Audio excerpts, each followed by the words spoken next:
కూటమి ప్రభుత్వానికి వ్యతిరేకంగా, నారా లోకేష్కి వ్యతిరేకంగా ఒక జంజీ ఉద్యమాన్ని క్రియేట్ చేయాలని గత నెల రోజులుగా వైఎస్ఆర్ కాంగ్రెస్ పార్టీ తీవ్రంగా ప్రయత్నం చేస్తుంది. వాళ్ళ పార్టీ నెట్వర్క్ అంతా దీనికోసమే పనిచేస్తుంది. వాళ్ళ పార్టీ మీడియా, సోషల్ మీడియా, వాళ్ళ పార్టీ నాయకత్వం, పార్టీ కార్యకర్తలు అంతా దీనికోసమే పనిచేస్తున్నారు. కానీ ఫలితం ఏది?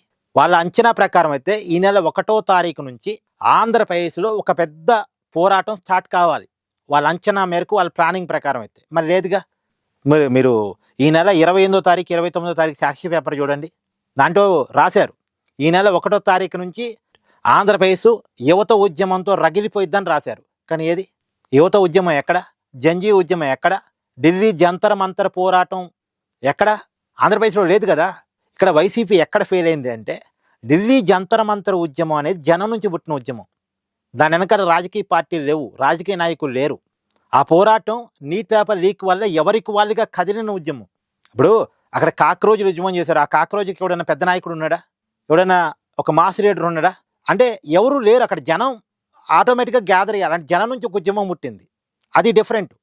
కానీ జనంతో సంబంధం లేకుండా ఒక రాజకీయ పార్టీ పిలుపునిస్తే అలాంటి ఉద్యమాలు జరగవు. ఇప్పుడు కాంగ్రెస్ పార్టీ ఎప్పుడైనా అలాంటి ఉద్యమం చేయగలిగిందా? మోడీ గారి మీద. ఆమ్ ఆద్మీ పార్టీ చేయగలిగిందా? లేదుగా. ప్రజల నుంచి ఒక ఉద్యమం వచ్చింది. అందులో నీట్ పేపర్ లీక్ అంశం కళ్ళ ముందు కనపడుతుంది, సమస్య కళ్ళ ముందు కనపడుతుంది, సమస్య మీద కదిలిన యువత కళ్ళ ముందు కనపడుతుంది. కాబట్టి ఉద్యమం క్రియేట్ అయింది.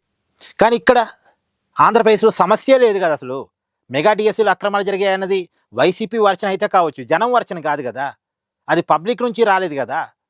సో నారా లోకేష్ రాజీనామా అనే అంశం కూడా ఆ డిమాండ్ ప్రజల నుంచి రాలే, జగన్ నుంచి వచ్చింది, వైసీపీ నుంచి వచ్చింది. అది రాజకీయం, అది రాజకీయ డిమాండ్. జగన్ నోట్ నుంచి వచ్చేది పొలిటికల్ డిమాండ్ అవుద్ది, వైసీపీ నోట్ నుంచి వచ్చేది పొలిటికల్ డిమాండ్ అవుద్ది. జనం నుంచి వస్తే అది పబ్లిక్ డిమాండ్ అవుద్ది. ఇప్పుడు అక్కడ ధర్మేంద్ర ప్రధాన్ రాజీనామా చేయాలని పోరాటం, ఆ డిమాండ్ ప్రజల నుంచి వచ్చింది, యువతరం నుంచి వచ్చింది, అది డిఫరెంట్.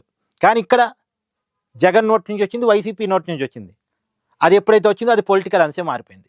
సో ఎప్పుడైనా సరే పొలిటికల్ ఎజెండాతో ఉద్యమాలు క్రియేట్ కావు. ఉద్యమాలు క్రియేట్ కాకూడదు, క్రియేట్ చేయకూడదు. ఆటోమేటిక్గా జనం నుంచి రావాలి. జనం నుంచి వచ్చే ఉద్యమాలు నిలబడతాయి. క్రియేట్ చేద్దాం అనుకున్న ఉద్యమాలు నిలబడవు, రావటం కూడా కష్టం. ఆ ఉద్యమాలకు వాల్యూ ఉండదు.